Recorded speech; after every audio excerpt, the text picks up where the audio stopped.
2, address line 3, postcode, email address. You can't hear me, sorry. It's because I'm meant to wait for the microphone. So you may say, okay, I'm going to put, exactly how you would write a letter.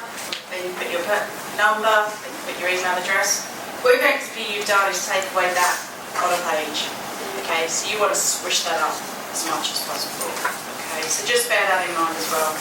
People also think, they need to put their name in really bold, large fonts, different colours. I also write CD, don't need to write CD. Okay, so you can take that off.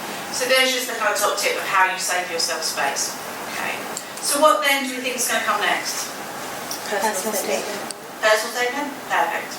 That's the bit where I said you need to explain what you're looking for and maybe some skills. It should be a short paragraph or it could be bullet points. I've seen it done different ways, both equally effective. That means the recruiter, when they're sort of scanning through it, they know what they're looking for. Next. Academics. What, sorry? The degree, expectation and results. Yep. GCSE, A-level results.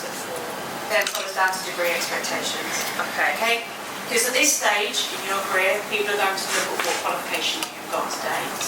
Okay, so by making that clear, it means actually they can see you've met the grades, you've met the degree expectations. Yes? So if you've completed your Yeah, sorry. There you go. Just hold it up. Yeah. Oh, so if you've... Does this work? Yeah. Hello? I'll just shout. So if you've completed your degree already... Technology, yeah. Sorry, I was on the basis that you're all undergrads, but yeah, if Okay. you've completed your degree, yeah, definitely for that person.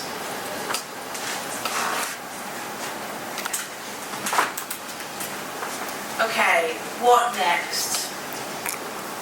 Work experience? Work experience? Yeah, perfect. Okay.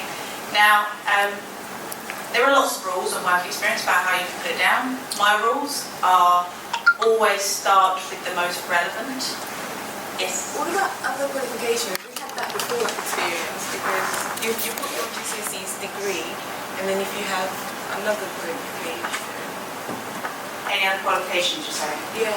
What about I always put those at the end.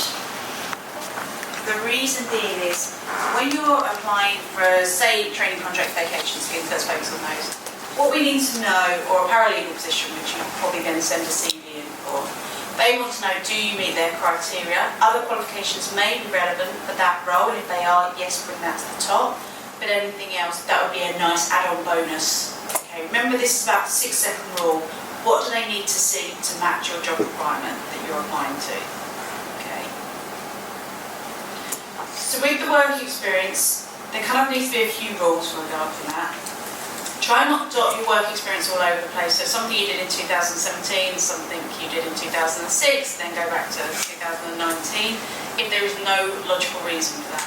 If it's legal work experience, you all think that's relevant, definitely put that at the top, and then put other work experience below. But really think about the dates as well, your CV. Do they fall in chronological order? Is it now easy for the recruiters to follow as they go through? Because the worst thing you want to do as a recruiter is start flicking between page 1 and page 2 to work out what they're doing between this stage and this stage, okay? So do think about the order that you put it in. But definitely at this stage, start putting your relevant work experience at the top. That's one of the first things they see. Yeah. With regards to work experience, if you have a lot of roles that you've done, what's the rule for that? So let's say going back to maybe 10 years, you've done a number of them, and you want to keep it short, 1 page, 2 page, but there's a lot that you could put on there. Yeah. What would you suggest? So obviously my very first job was 16 years old working in Tesco, and then went on to bar work, and then started my career in the city. So how I've managed to sort of now include those so it actually shows I have a good work ethic. I can just do a one-liner, Tesco, one-liner for bar work. It's not relevant to what I'm applying to right now, but as I say, I don't want to let that go. Then it goes on to sort of the next career up, there's probably only a couple of sentences, and then as you get towards my latest role, there's a lot more depth to it. Okay, so yeah, in that circumstance, and I always say this to anyone who applies for a a training contract with us, never leave any work experience off your CV, your application, because we want to know about it. Okay, it doesn't matter how insignificant it feels, how irrelevant it feels. For us, that's really important that you're able to demonstrate that work ethic from a younger age. Okay. Just I wanted to ask a question about, say for example, if you're a career changer and maybe you do have like maybe 6 or 7 years experience working something else, and then say for example, if you had a part-time job at like Tesco's or something, how would you kind of, obviously you want to showcase the more significant things that you've done in your career, but even just putting all that in just would probably take maybe a page in itself. Could you not maybe just leave the things that you did when you were like 16 years old, for example? I mean, as you can imagine, I have friends, family, friends of friends that always ask me to look over their CV, the role I do. And the caveat I always say is, this is your CV, all I'm doing is recommended based on my knowledge. So yeah, I have also seen, as you said, if you've got lots and lots, they have said, you know, part-time employment between this date and this date, and just a couple of the names. And just for me as well, with the personal statement, it would be quite difficult for me to also put a personal statement in just because I've got quite a bit of experience. So how would I kind of, at the moment I've got kind of a headline rather than a personal statement, because I don't know how I would fit that in basically.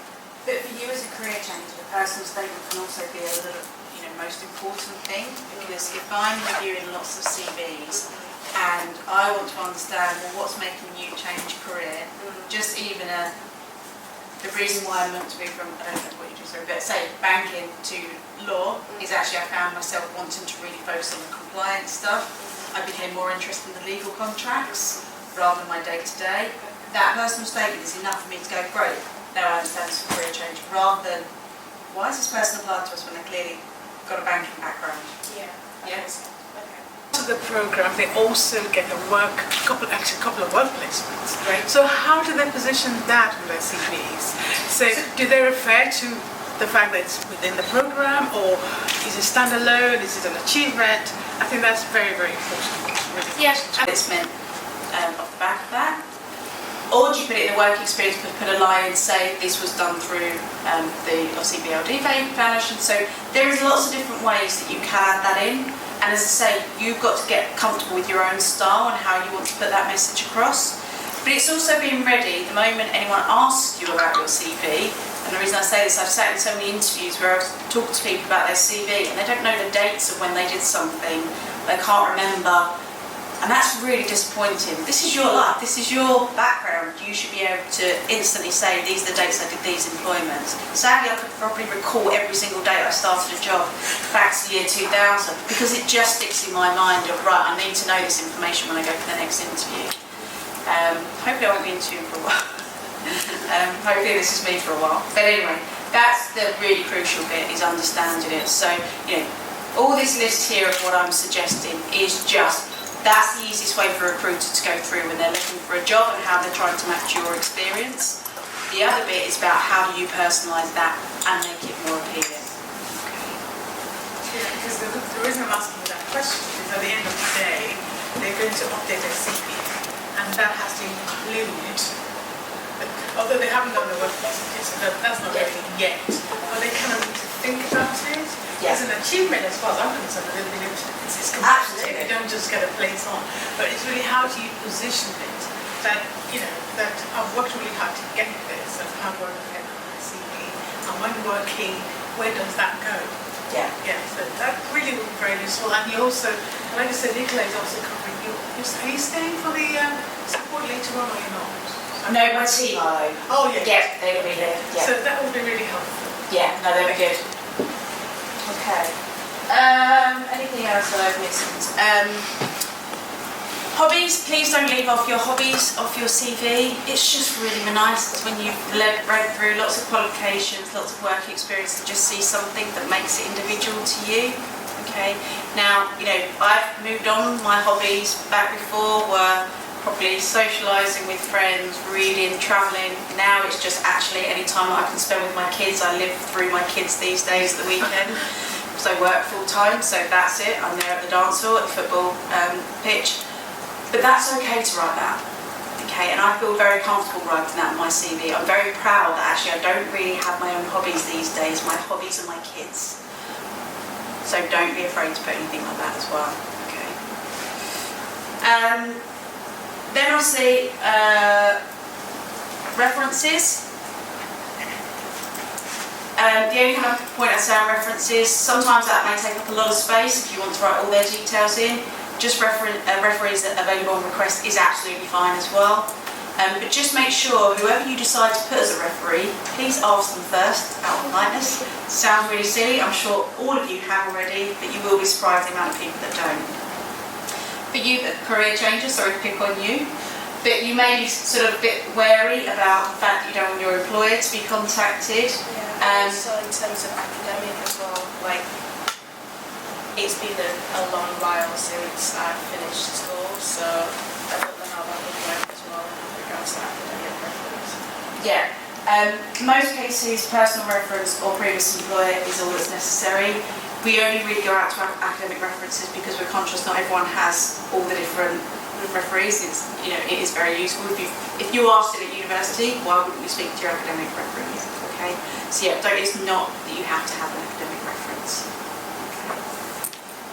And as I mentioned earlier, there's sometimes some change in the CVs and how that will happen later on in your career. So all of those bits we talked about, A-levels, degree qualifications, the more you go along in your degree, your career, they can drop more to the bottom of the CV, because the first thing, for example, your CV then look at is your work experience, not necessarily your degree qualification. So that's also important that you should also, as you're going through, keep adapting your CV. Okay, anything else that you think should be on your CV that's not in this list? Yeah? Yeah? You can add it to, if you've really got some things you really want to shout about, add them on. Why wouldn't you? Positions of responsibility within your extracurricular activities. Yeah, definitely. Yes. Languages. Yes. Again, you know, depending on what role you're going for and how important the languages are. If it says in the job description that languages are very important, you want to put your languages further up so they can see you've got them. If it's not necessarily, again, they can be moved down.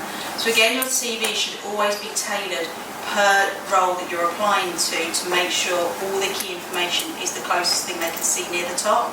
So as they're using their 6 seconds, they're the first things they see. Yes. Hi.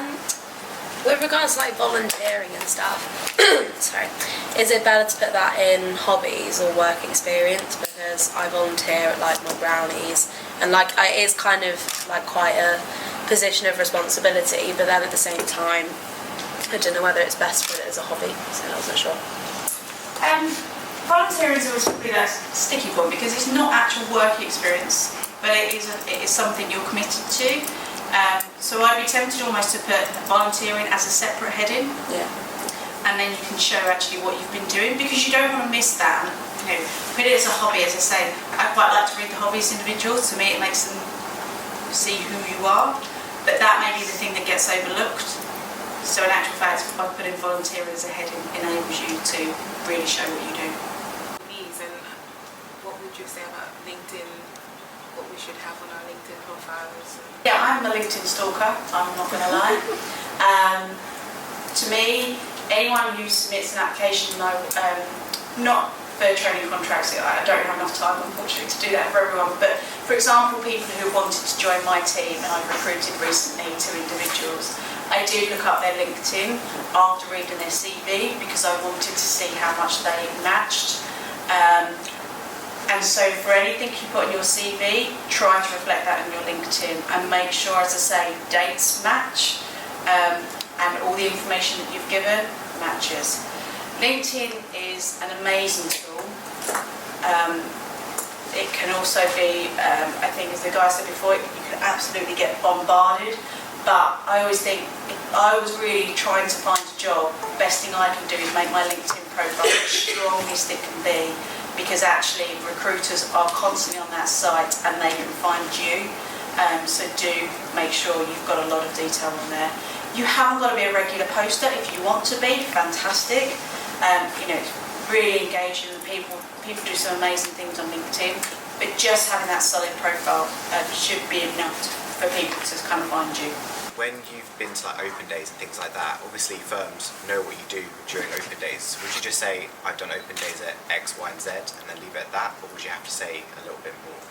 The thing you want to avoid with open days is trying to put that as work experience, because it's really not. We run the open days, we know they're not. They are great days. You will get lots out of them. So your best bet is actually just to list all the different open days that you've attended.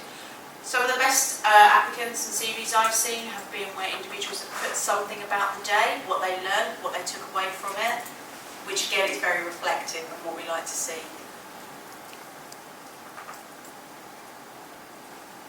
Yes. Sorry, what title would the open days go on? Just open days, or would it be like commitment to da da da? It could be open days. You may have been to another number of presentations. Again, your CV be as creative as you like. But it could be engagement with law firms, and you can list all the different events that you've been to. Yeah. Do you have to put on as well, like for example, Deborah was talking about the work experience that we're going to get.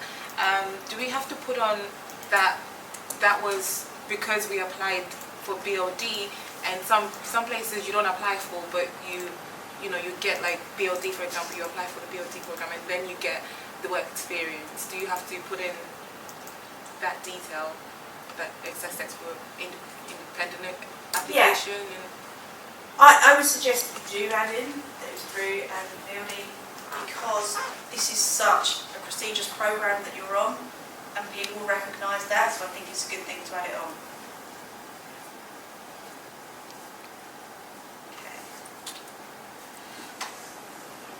Right, so a lot of the detail that we go on in online applications will be similar to CVs, and please do keep throwing the questions at me, okay? I really want to make sure that you feel comfortable with everything I'm saying. So what do employers look for? So when we sort of post on an application form, first of all we are looking for individuals with a strong academic record with eligibility. So we do require 340 UCAS points and a strong 2-1 degree. However, sorry if I just finished my sentence there, as I mentioned earlier, we use rare contextual data, so if people do fall below that, we can see the data as to why that may happen. We also allow people to write about extenuating circumstances, so whilst we do have yes, that's our ideal, we do take into consideration anything that people want to put forward if we don't meet that. You don't really know which systems the firm or Chambers is asking for. Yeah, I know. I really hate UCAS for doing this to me, because every time we change our marketing materials, it's printing 3,000 copies, and then all of a sudden UCAS announced that it's gone back to a different system.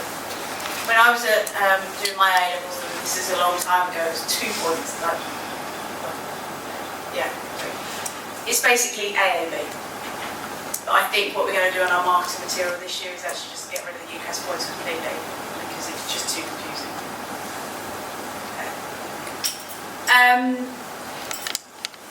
So what else are we looking for? Correct year of study to be eligible for the scheme, and the reason why I say that, which I don't think is going to apply to anyone in this room, we have, for example, a first year insight scheme, and that's a 2-day work experience with the firm, but that is only open to first year students, but we were quite surprised how many individuals applied that weren't a first year student. There's lots of other schemes available, so do just make sure you are eligible to apply for that. And we do expect people to detail their grades. I had an application form the other day where someone said, I haven't got any of my grades because I did my A-levels 4 years ago and I can't get hold of them. There's always an opportunity to get hold of them, and I was quite surprised by that. As I say, I'm in my late 30s now and I can still reel off all my GCSE results. They're not something you forget easily, so make sure you can detail all of them and you find a way to get all of them at the bottom. So why do we need all of this detail? What it tells us is about a candidate with intellect, self-discipline, which is what we need for a firm like ours. But as I say, just getting the grades isn't sufficient for us, and that's why we have a lot more questions. Somebody who's maybe missed that 340 benchmark, so got an ABB, but then they've done really well in their degree, like gotten a first. Yeah, that's why the application forms are designed the way they are. are, in that you can demonstrate all of your key skills beyond just your academics. There's nothing that blocks you getting through to the rest of the application form because you don't have an AAB. So absolutely, we always, encourage you to get in touch with us beforehand, let us know your background, we can then talk you through what we think you should do to get that sort of application through to us. CV as well. I've seen advice where for certain modules that you may have done at university, put that at the top of your CV as well, if it applies directly to the law firm that you'd be interested in. Would you advise that, or just keep it straight to the application when they ask for the list of grades there? Stick to just the application where it's linked to the grades. Would you say, is it like 60, 65? Sorry, I need every single one of those to understand why. Because sometimes there is a really big sort of jump between individuals, and as I mentioned earlier, sometimes it could be a circumstance that we're not aware of. We don't expect everyone to tell us, everything, but that sometimes helps us understand why that may have been the case. So that's kind of why we have the strong 2-1. Yeah. Yes. What if you did your A-levels abroad? How would you put that on the application?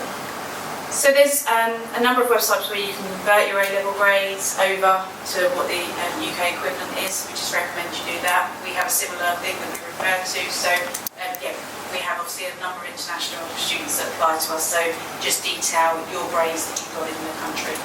A really weak example, but how I say it is when I worked back in Tesco on the checkouts, it was before self-service. It was before all these luxury things we have now. And I had to sit there solidly, sometimes for 6 hours, and just scan items through, okay? So, to me, that's pretty clear, isn't it? For anyone who's done a similar job, you'll understand the pain. Especially when you had something that wouldn't scan and to type in all the codes. And, I go back to the checkbook days where people had to put checks into the system and you have to do this whole kind of crunching thing for a check. Yeah, I mean, you guys have it way easier. So yeah, but it's little things like that that can demonstrate transferable skills, okay? And also, can you show industry knowledge? That may seem really silly about how am I writing about my work experience and how can I put industry knowledge, but actually just a brief paragraph sometimes, just explaining what the company was, what they did, helps us understand when we're looking through your CV what you've been doing, because it could be something that actually is slightly legal related, but it's just done in a slightly different way. How do I give an example of that?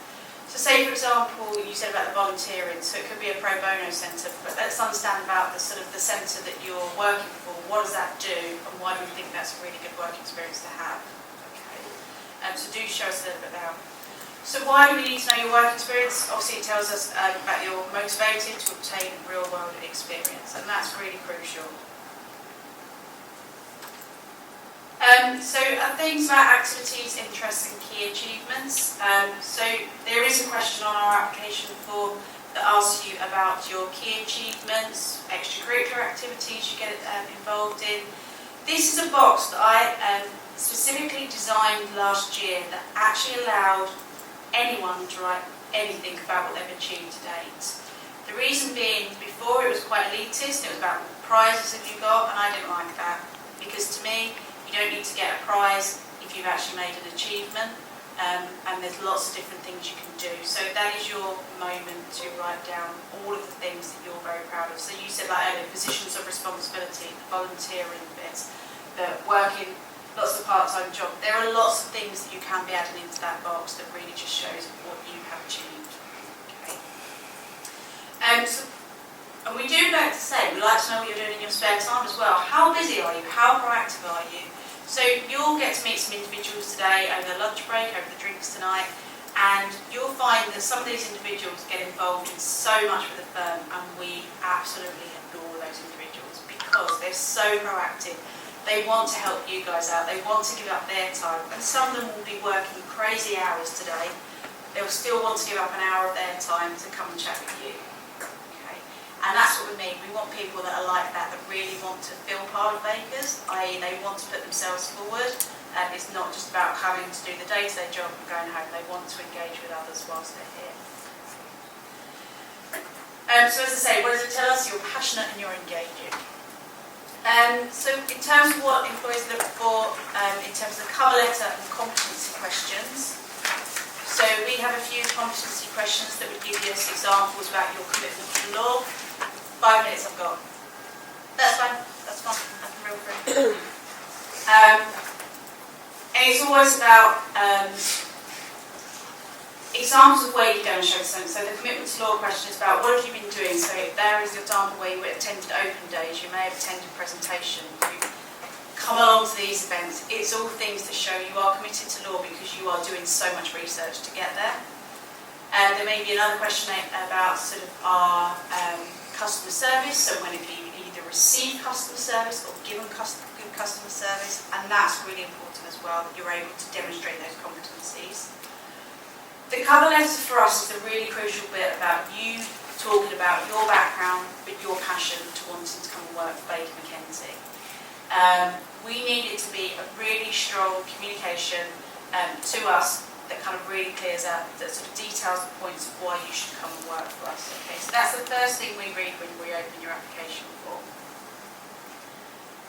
So do spend your time on those, and there is a word limit to all of those, and I always say maximise that word limit. I don't count the words for every single application form, but through my history of doing this for a long time, I can pretty much tell the difference between 500 words and 700 words, and I know when obviously someone has spent a lot of time to maximise that word count, okay?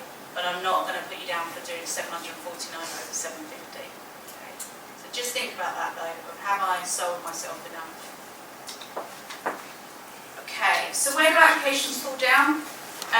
Sometimes it can be through inconsistent academic performance. And what I mean by that is that we talked about earlier, where the grades just seem to jump around and we don't seem to understand why that is the case. Okay, so make sure you detail everything that you feel you should know.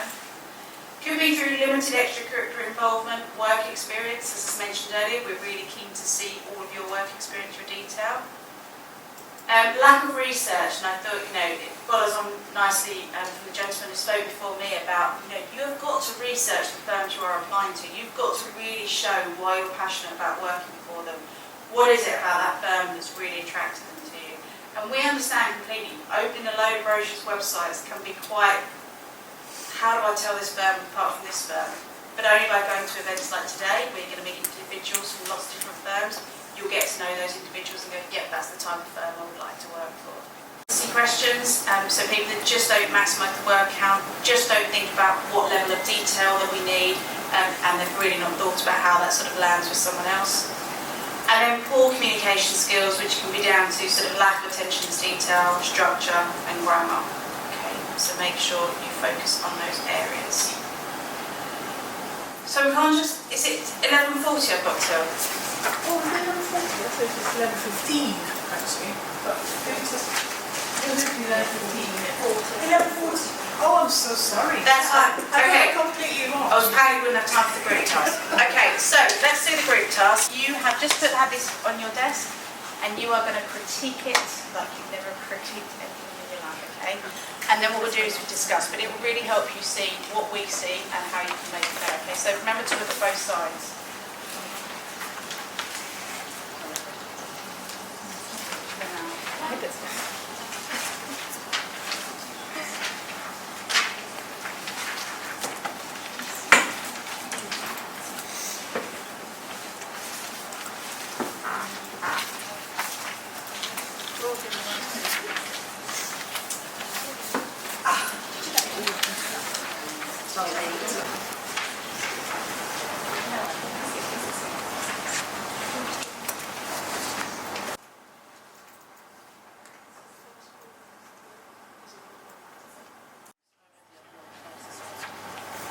This one really good, and then this one is just like really good.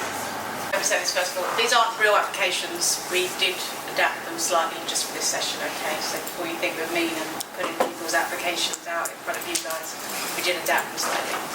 Okay, so first initial impressions of the two different cover letters. Better than the other. Okay. Should we focus first of all on the one that we think is the better cover letter? Yeah? Okay. So tell me through what you think is a positive aspect of this cover letter.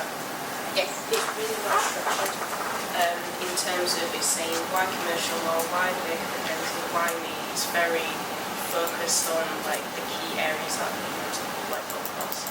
Yeah. So the thing at the top said what they want to be included in the cover letter, and they have clearly put out all the headings. Really easy for me to follow, really nice. There is mixed about the headings. I really like the headings. To me, it's the nicest way of putting the cover letter, but it's not essential. Okay, so some people say actually a cover letter doesn't necessarily need headings, but I always think if I'm going to direct someone, this is a nicer way of doing it. Okay. Anything else? Yes. Do you have specific examples from like what they learned from their like work experience in terms of skills, or if they worked in like a law firm, they tell you like specific practice areas or groups? So it's very detailed. Yeah. So one of the questions I commonly get asked is around they've talked about M&A. So if you're applying to a global law firm like ours, as you know, a training contract will consist of 4 different seats.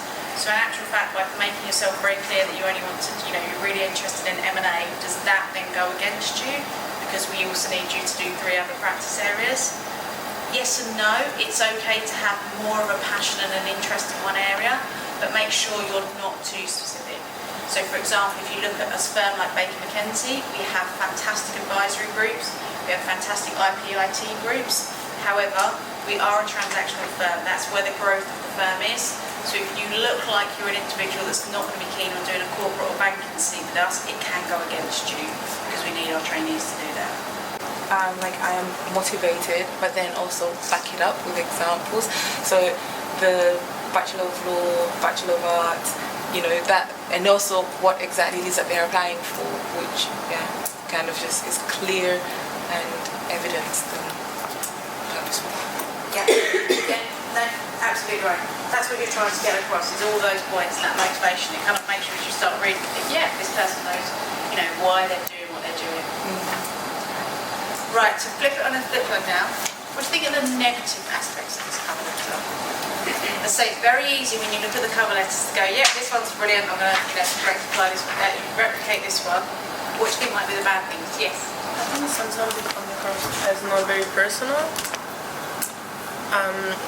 Like the way he talks about a firm, maybe I would like a little bit more like personal passion and yeah.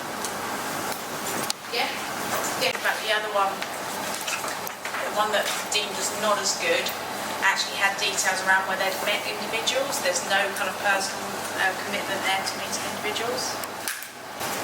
The language that they've used, it's quite wordy. And I was thinking, if you really wanted to go into a law firm, probably your clients and the people that you're working with won't want it to be quite as wordy and want something which is quite simple and easy to read. Yeah, and that's actually a really good point. And a classic one example there, is if you look to the penultimate paragraph, they've said, I believe that I'll be a valuable team member of Baker McKenzie because I understand team dynamics and the firm's strategic direction. I'll have commercial acumen, legal experience and entrepreneurial drive. Just waffle. Okay. Yeah. And it's really interesting because at the start there's a lot more detail, and what I find really interesting about this cover letter is if you look to the final 4 paragraphs, what do they all start with? I. How short are they all as well? So it's as if this person has started this cover letter and gone, yeah, why commercial law, I'm going to go into detail, why Baker McKenzie, then why me, and then just kept thinking, oh, I need to add that, I need to add that, I need to add that. That hasn't thought again about the structure and how that then finalises in the document.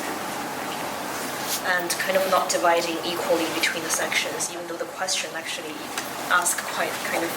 give quite equal requirements for answering. Yeah, and again, that's a really good point. Try and keep it equal in terms of if there are 3 points you get down, do try and give a third to each. There could be a circumstance where actually you feel one needs more detail than another, but just aim for that kind of third for each. Yeah. I think for the sake of like words on the cover letter, I didn't see the points of like listing their qualifications because it's already on the application form, and also the first paragraph on why Baker McKenzie just sounds too brochure-like. to what, it just sounds like what I'd expect to see on the website kind of thing. And always be careful of that.